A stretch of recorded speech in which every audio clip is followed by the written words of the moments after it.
우리가 사례관리 실천 과정들을 살펴보는데 실행 과정을 넘어서서 이제 평가 과정으로 넘어왔습니다.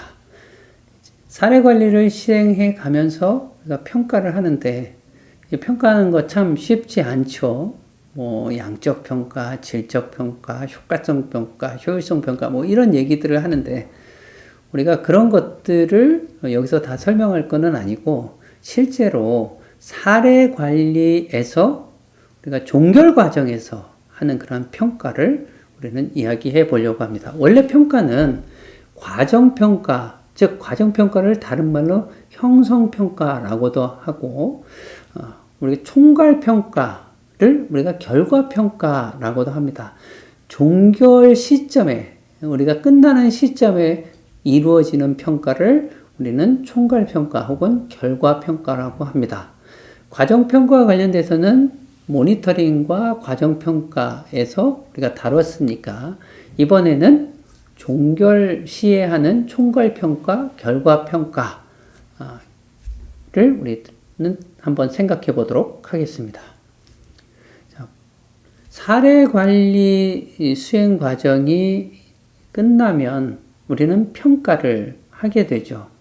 우리가 평가를 하게 될 때 보통 우리가 크게 평가를 해야 되는 그런 요소는 성과를 평가하는 것과 그 다음에 산출을 평가하는 것. 성과는 아웃컴이라고 하고 산출은 아웃풋이라고 하는데 산출을 평가하는 것. 그리고 우리가 처음에 목표로 하지 않았던 그런 변화들 혹은 성과들 그런 것들을 우리가 확인하는 거가 있고 그 다음에 네 번째는 만족도, 사례관리 실천 과정과 사례관리자 그리고 클라이언트 스스로의 참여에 대해서 만족도를 평가하는 것 이렇게 구성되어 있습니다. 본래 우리가 크게 세 가지를 이야기합니다. 성과평가, 산출평가, 만족도평가 이렇게 하는데 우리가 목표로 했던 것 이외에 우리가 성과로 나타날 수 있는 것들, 좋은 결과들이 굉장히 많이 나타나기 때문에 우리가 그런 것도 사례관리의 그런 효과, 결과물이니까 그런 것도 포함시켜서 평가를 하는 게 좋겠다. 이렇게 하는 거죠. 자, 그러면 각각의 것에 대해서 좀 살펴보면 먼저 성과평가.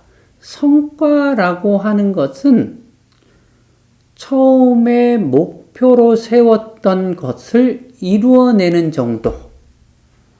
우리가 그것을 성과평가라고 합니다. 그런데 처음에 우리가 목표로 세울 때 사례관리는 욕구를 해결하는 거잖아요.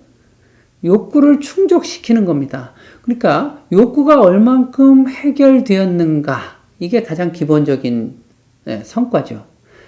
보통 우리가 처음에 목표로 세울 때 성과 목표로 세워야 됩니다.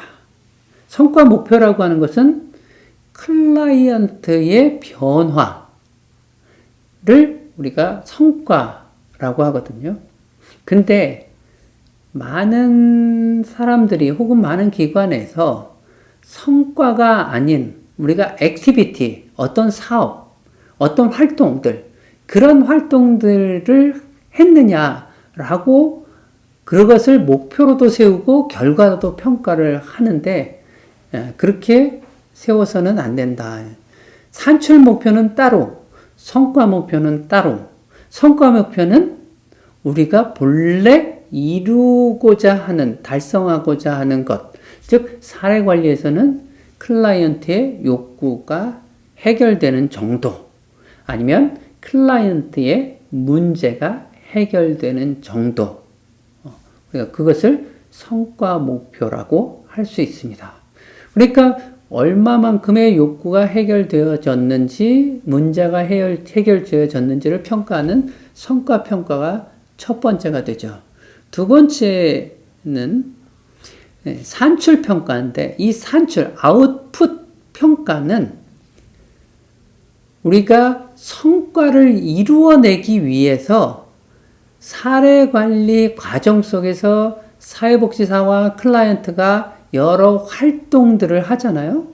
여러 가지 것들이 투입되죠. 그런 투입되는 것들의 총량을 우리는 산출이라고 합니다. 이를테면 클라이언트와 사례관리자가 몇 번 만났는가, 몇 시간 만났는가, 우리가 어떤 자원을 찾고자 했다면 얼마만큼 그것을 찾았는가, 이런 것들이 모두 다 산출평가입니다.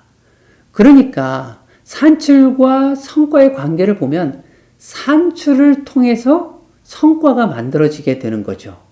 그러니까 우리는 산출에서는 우리가 계획했던 여러 가지 활동들, 그런 활동들을 얼마만큼 계획대로 해냈는가를 평가하는 것이고, 성과평가는 그것을 통해서 욕구를 해결하려고 했는데 얼마만큼의 욕구를 해결했는가라고 하는 것들을 우리가 파악해내는 것, 이렇게 이해를 할 수 있습니다. 그럼 의도되지 않은, 목표로 하지 않는 그런 성과, 이런 것들은 무엇인가 라고 하는 것인데, 여러분들 예를 들어서 우리가 경로식당을 복지관 같은 데서 하고 있잖아요. 어르신들 결식을 우리가 막기 위해서 어르신들에게 식사를 제공하죠. 그 경로식당이라고 하는 것은 결식을 해결하기 위해서, 예방하기 위해서, 식생활 욕구를 충족시키기 위해서 하는 겁니다. 근데 어르신들이 경로식당을 이용을 하다 보면, 그러면 집에서 식사를 해결하는 것보다 훨씬 더 다양한 많은 효과들, 성과들이 나타납니다. 왜? 어르신들이 복지관으로 오게 되잖아요. 그러니까 건강 유지가 좀 더 될 수 있는 거죠.